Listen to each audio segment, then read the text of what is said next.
Hello friends, સ્વાગત છે તમારું માકા સ્વાદમાં. આજે હું તમારા માટે શેઝવાન ફ્રાઈડ રાઈસની રેસીપી લઈને આવી છું. રેસીપી પસંદ પડે તો ચેનલને સબસ્ક્રાઈબ કરવાનું બિલકુલ ભૂલતા નહીં અને બાજુમાં રહેલા બેલ આઇકનને પણ જરૂરથી પ્રેસ કરજો, જેથી તમને મારા નવા વિડીયોની નોટિફિકેશન મળતી રહે.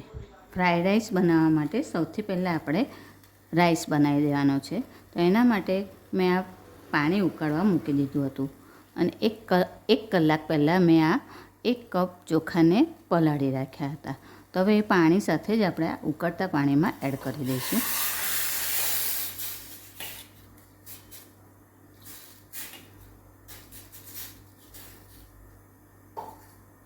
અને એની અંદર આપણે 1 ટીસ્પૂન જેટલું મીઠું એડ કરીશું.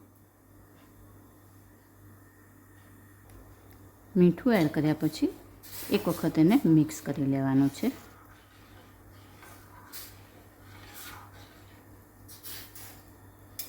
આ પાણીનો ઉભરો આવે ત્યાં સુધી આપણે ગેસની ફ્લેમ ફાસ્ટ રાખવાની છે. જો આવી રીતે સરસ પાણી ઉકળવા લાગે એટલે ગેસની ફ્લેમ આપણે મીડિયમ કરી દેવાની અને 80% કૂક થાય ત્યાં સુધી આપણે એને કૂક થવા દેવાના છે. જો રાઈસ આપણા કૂક થઈ ગયા છે. જો નજીકથી પણ બતાવું તમને,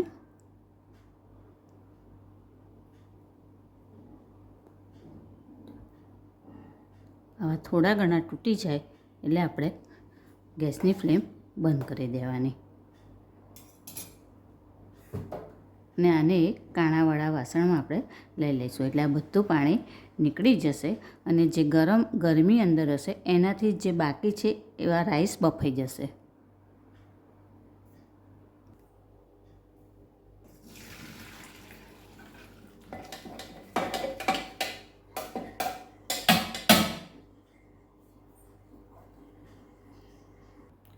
આ રીતે રાખીને એને હવે ઠંડા થવા દઈશું.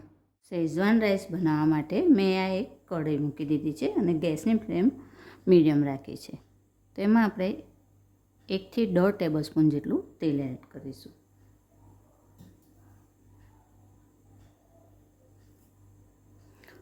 હવે તેલની અંદર મેં આ 12 થી 13 મોટી કળી લસણની છોલીને આવી રીતે ઝીણું ઝીણું કાપી લીધું છે અને 1.5 ઇંચ જેટલું આદુના ટુકડાને પણ આવી રીતે મેં સમારી લીધું છે અને 2 મીડિયમ સાઇઝના મરચાંને આવી રીતે મોટા મોટા કટ કરી લીધા છે તે એડ કરીશું.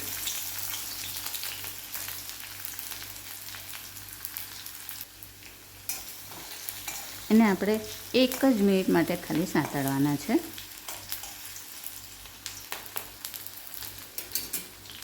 હવે 1 મિનિટ પછી આપણે બીજા વેજીટેબલ એડ કરીએ. તો મેં એક મીડિયમ સાઇઝનું ગાજર, એક મીડિયમ સાઇઝની ડુંગળી, થોડી કોબીજ અને એક નાનું કેપ્સિકમ, આ બધી વસ્તુને મેં આવું તે સમારી લીધું છે. તો એ એડ કરી દઈશું.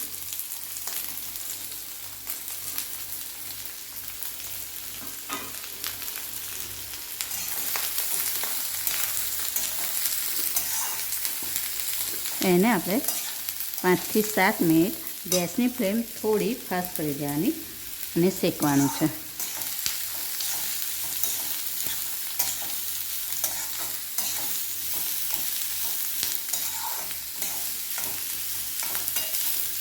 જ્યારે આપણે આ ફ્લેમ ફાસ્ટ રાખીએ ત્યારે એને સતત હલાયા કરવાનું.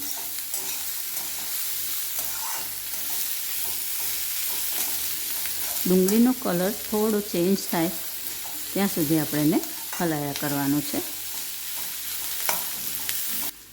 હવે એની અંદર આપણે આ બાફેલા રાઈસ એડ કરી દઈશું. ગેસની ફ્લેમ આપણે થોડી સ્લો કરી દેવાની. એમાં જ મેં 1.5 tablespoon Schezwan sauce, 1 teaspoon green chilli sauce, 1 teaspoon red chilli sauce, 1 teaspoon fried rice મસાલો છે તે એડ કરવાનો છે અને 1/4 ટીસ્પૂન જેટલું મરી પાવડર. હવે આપણે બધું એક વખત સરસ મિક્સ કરી લેવાનું.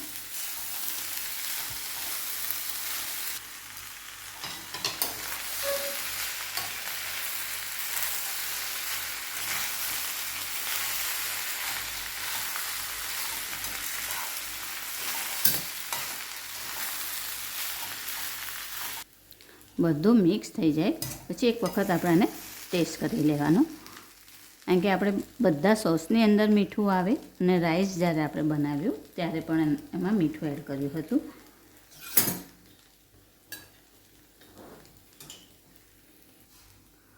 થોડુંક મીઠું ઓછું લાગે છે તો આપણે 1/4 ટીસ્પૂન જેટલું મીઠું એડ કરીશું અને 1 ટીસ્પૂન જેટલું વિનેગર.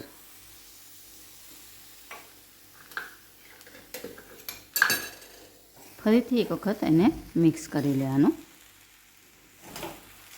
ને આવી રીતે એકદમ હળવા હાથે જ કરવાનું.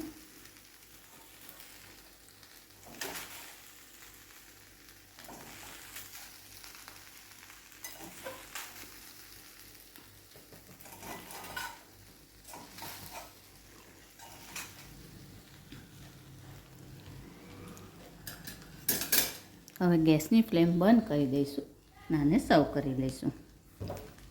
તૈયાર છે આપણો શેઝવાન ફ્રાઈડ રાઈસ.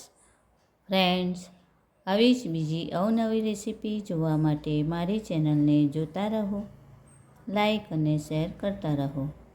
ચાલો ત્યારે ફરી મળીશું એક નવી રેસીપી સાથે. ત્યાં સુધી હેપી કુકિંગ. Thank you.